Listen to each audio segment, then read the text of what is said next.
A minha saudação a todos com a paz de nosso Senhor e Salvador Jesus Cristo.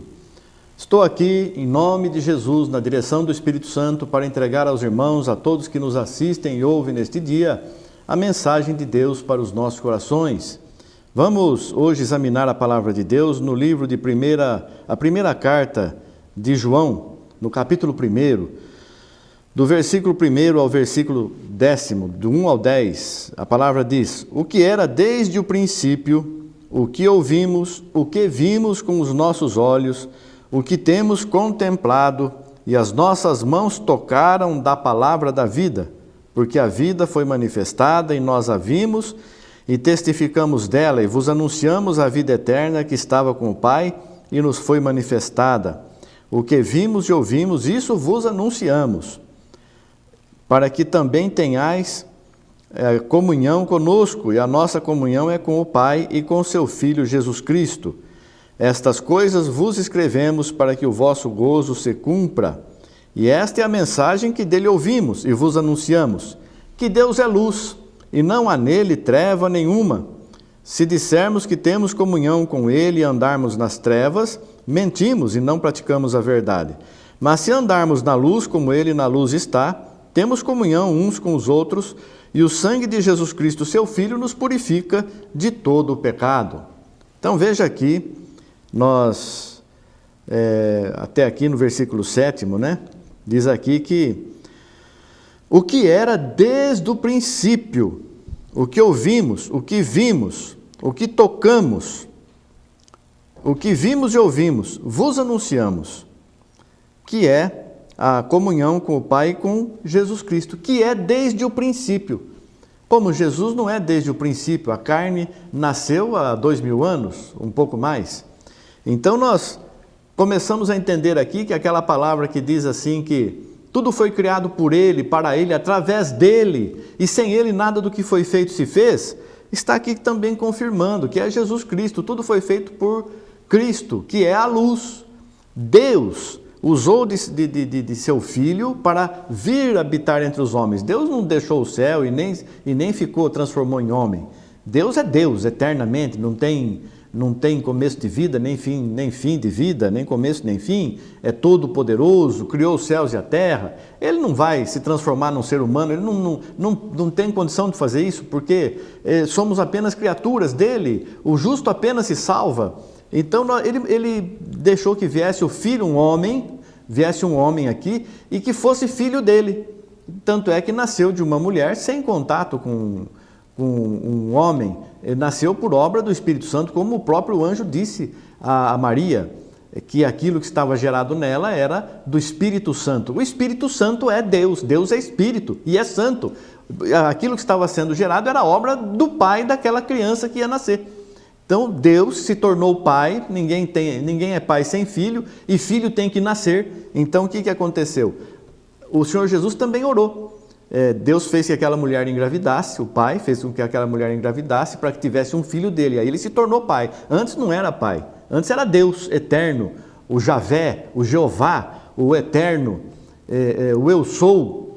Esse é o Deus de Israel, Deus da guerra, Deus de tudo. Esse é o eterno Deus. E a partir do nascimento do filho dele, ele colocou o nome dele no filho dele, que é Jesus.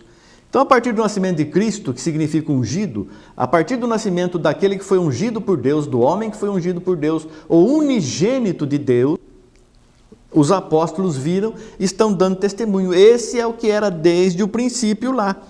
E a mensagem que nós ouvimos é que Deus é luz e nele não tem escuridão nenhuma. Então, é o que diz aqui. Se dissermos que temos comunhão com ele e andarmos em trevas, mentimos e não praticamos a verdade. Tem tanta gente mentindo, não é para Deus, porque Deus, ele sabe tudo, ele vê tudo, ele conhece tudo. Como que uma pessoa vai mentir para Deus sabendo que Deus está vendo tudo que ela está fazendo? Não tem como mentir. A pessoa está enganando a si própria. Não está mentindo para Deus, porque a mentira, a operação da mentira, o objetivo da mentira, de quem mente, de quem vive mentira, é enganar as pessoas. Agora, Deus está vendo tudo, está vendo que a pessoa está vivendo em trevas. E a pessoa se dobra: ó Pai Santo, misericordioso, maravilhoso, me abençoe, tem misericórdia, porque eu sou teu servo. Mentira, você está enganando a você mesmo, você não está me enganando, eu estou vendo você, o Senhor Jesus diz. Deus está dizendo: eu estou vendo você. Todo o poder e julgamento foi dado a Jesus. Então nós buscamos em Jesus a nossa salvação. Ele morreu em nosso lugar, pelo sacrifício dele. Se confessarmos nossos pecados, ele é fiel e justo para nos perdoar os pecados e nos purificar de toda injustiça. Nós temos que reconhecer: eu sou pecador, eu preciso da misericórdia e do perdão de Deus. Se você não se humilhar, você não vai ser exaltado. Tem gente que, nas horas que vai buscar a Deus, ou quando vai para o culto, ou quando está precisando de alguma coisa, então a pessoa, naquele momento, a pessoa se torna santa. Se torna santa e, ó Senhor, eu amo a todo mundo, amo meus inimigos, perdoo fulano, perdoo ciclano. Mentira, não perdoa nada. Só naquele momento que a pessoa está em desespero, está procurando, ou então vai se apresentar a Deus no templo, ou em oração, e aí a pessoa vai fazer alguma coisa e tem receio de fazer. Senhor, me guia, Senhor, tem misericórdia, me perdoa, me dirija.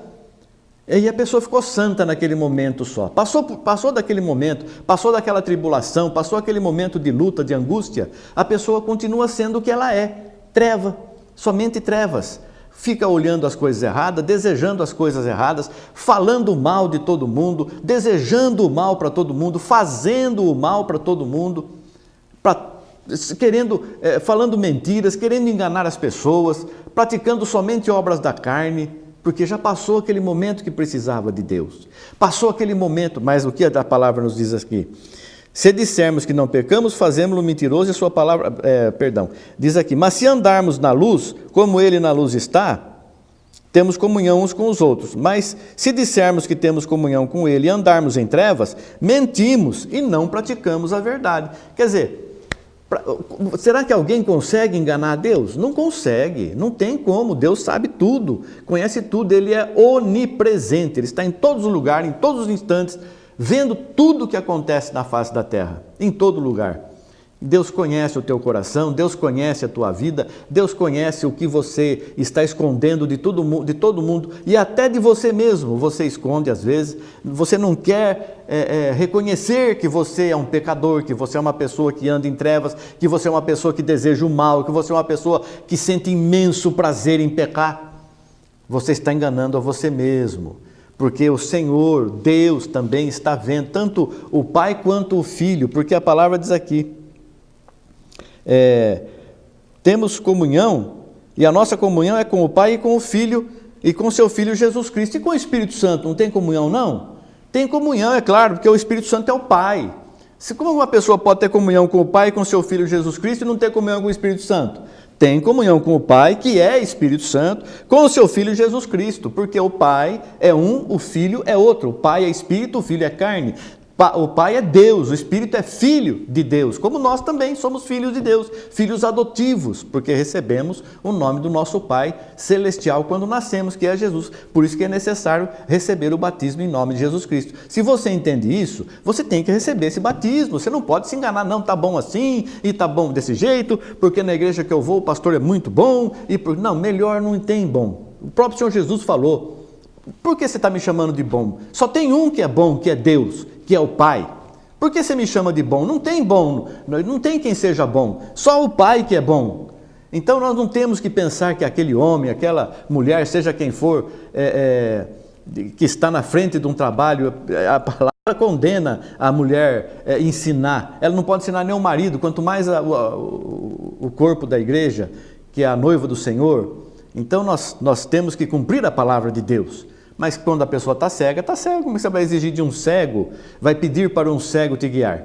Você não pode, ele também não sabe, coitado, não sabe o caminho que está seguindo, ele precisa ter os olhos abertos. Se você não reconhece que precisa da misericórdia de Deus, eu reconheço, eu preciso da misericórdia de Deus. Senhor, abra os meus olhos, unge meus olhos com colírio santo, para que eu enxergue claramente o teu caminho, Senhor. Tira a trave que está no meu olho, para que eu possa ajudar o meu irmão a tirar o cisco do olho dele. Me dirija, Senhor, me alimente com o maná celestial, com a água da vida. Eu preciso, Senhor, eu quero isso, eu preciso, eu busco, eu clamo, eu consagro minha vida para ter isso. Agora, a pessoa vive em glutonarias e feitiçarias e pecados e adultérios e fazendo toda a vontade da carne e ainda pensa que é abençoada. Porque muita gente pensa que as coisas materiais são bênçãos. Não são, irmãos. Coisa material, Deus dá a cada um conforme Ele quer. E tem gente que vai além. O que Deus deu é um pouquinho, mas a pessoa quer bastante. E através da mentira, do engano, da falsidade e dos pecados, a pessoa consegue mais. Mas ela conseguiu não foi por Deus, foi pela obra maligna, satânica, demoníaca. E isso só leva à condenação. É preferível morar numa casa de uma água só e ir para a salvação, do que morar num palácio e depois ir para a condenação. Que ainda adianta o homem ganhar o mundo inteiro e perder a sua vida, perder a salvação, não adianta nada. Então é isso que nós temos que entender. Eu preciso nascer de novo, eu preciso ser uma outra criatura, eu preciso ser uma pessoa que busque a salvação. Como que eu faço isso? Deixo o meu velho homem de lado e vou ressurgir na palavra de Deus, pela palavra de Deus, pelo poder de Deus e do Espírito Santo em minha vida, e vou nascer de novo, vou começar a praticar as obras da luz, do Espírito.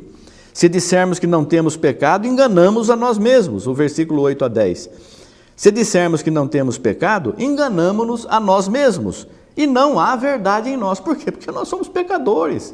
A carne vive, por natureza, fazendo as vontades dela. Nós temos que segurar a vontade da carne para dar lugar ao Espírito Santo de Deus na nossa vida.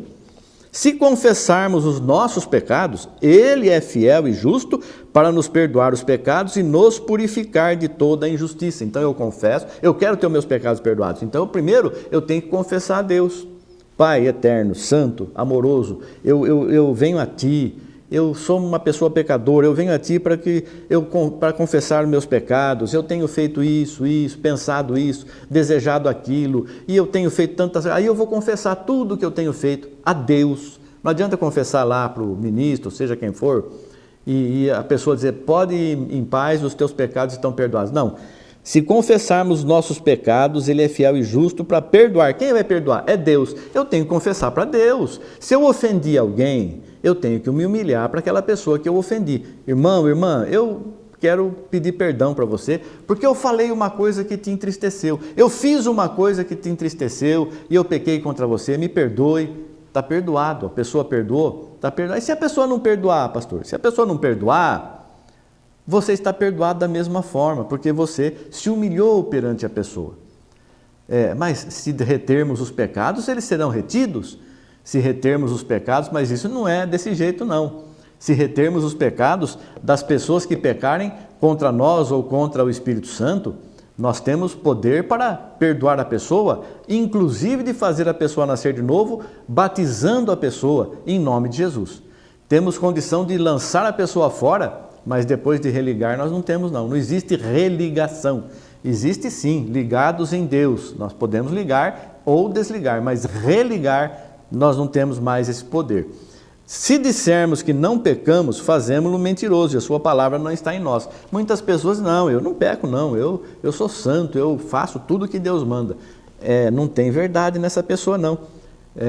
Será que Deus é mentiroso? Se dissermos que não pecamos, fazemos-lo mentiroso. Não, nós não fazemos a Deus mentiroso. Nós estamos reconhecendo a nossa mentira e que vivemos em pecado, em mentira. E a sua palavra não está em nós, e por isso nós temos que reconhecer, somos pecadores, necessitados da misericórdia de Deus, continuamente, diuturnamente. Então, querido irmão, querida irmã, confesse os seus pecados, vamos confessar, confessemos os nossos pecados, os nossos erros, os nossos enganos. Não vamos ser santos por 1 hora por dia, ou 1 hora por semana, ou somente nos cultos, ou quando precisamos de Deus. Vamos ser santos, separados do mundo, vivendo uma vida espiritual todos os dias. Louve a Deus, cante hinos durante o dia, leia a palavra, medite na palavra de Deus, nos versículos. Eu não entendo isso, Senhor, o que é? Não tem importância, o que você entende, o que você não entende, esteja sempre ligado em Jesus Cristo, pensando nas coisas de Deus, falando das coisas de Deus, vivendo as coisas de Deus, louvando a Deus, glorificando a Deus, sem medo, sem temor, Tem gente que tem vergonha de cantar, de falar de Deus, e os outros vão ficar pensando, não tem que ter vergonha não. O Senhor Jesus morreu por você, morreu por mim, morreu por todos. Eu vou ter vergonha do Senhor Jesus? De jeito nenhum. Ninguém nunca fez nada tão bom assim para mim, né? Só Jesus Cristo que é bom, só o Pai que nos resgatou através do Filho. Então vamos fazer a vontade de Deus, que nos foi ensinada e evangelizada, vamos viver o Evangelho verdadeiramente, e que Deus nos abençoe você e toda a tua casa, em nome de Jesus Cristo. A paz e as bênçãos do Senhor estejam em nossas vidas, em nome de Jesus, amém. Graças a Deus, obrigado Senhor, amém, amém.